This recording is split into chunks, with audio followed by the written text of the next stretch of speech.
This is a story about Jock the Giant of Bennachie. I dinna ken if you've ever heard of Jock the Giant. You maybe hinna even heard of Bennachie. Well, it's a great muckle hill in Aberdeenshire, and folk believe that Jock the Giant bid there. Some folk say he's a heir, trapped in a cave, and they would like to see him get out of that cave, because he would look after all the beasties and trees and flowers on Bennachie and make sure the hill was in good order. But others say it wouldn't be a good idea for Jock to win out of the cave, for Files, he had a bit of a temper. Well, this story tells about a time when Jock got a bit scunnert with the monks down at Monymusk. Now, monks are folk that believe in God and they spend all their time worshipping him. They bide in a place called a monastery, and there used to be a monastery of monks down there at Monymusk. So here's the tale of Jock and the monks. Jock was soon asleep.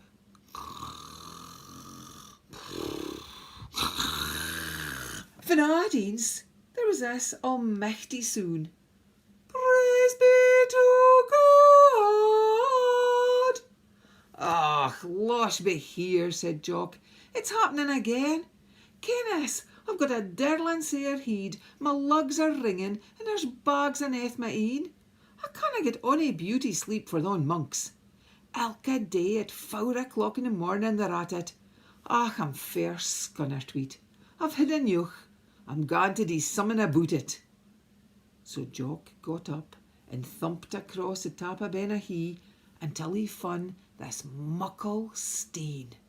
It was the biggest boulder you've ever seen, big even for a giant.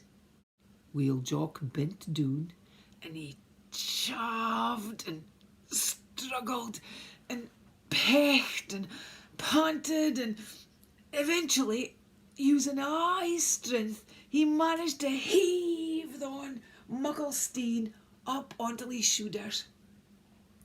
Ance he'd steadied himself, he took aim and he let fling, and his steen went hurtling down a hill recht towards the monastery.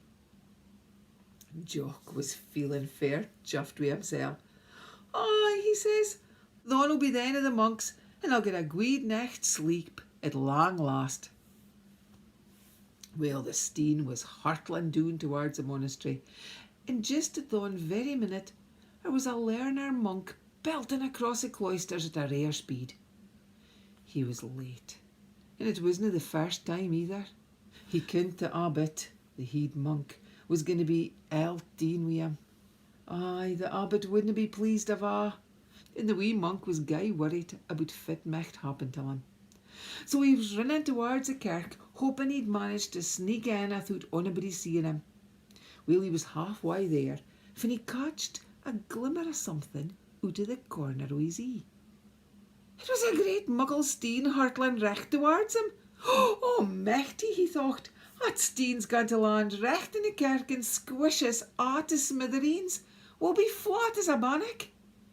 Well, if he was running fast afore, he ran twice as fast now, and he flung open the kirk doors and he shouts in, there's a great muckle steen heading recht towards us and it's going to squish us all to smithereens. We'll be flat as a bannock. Recht awa, the monks got down onto their knees and started to pray. Lord, please save us fae the steen. At the very second they opened their mouths, the steen stopped, recht there in mid-air. It hovered for a while, and then dropped splash into the river Don. And if you ging to Monymusk a day and ging down to the river recht beside the big house, you'll see the muckle steen still there in the middle of the water. And if you look real close, you can even see the thumbprint for Jock the Giant.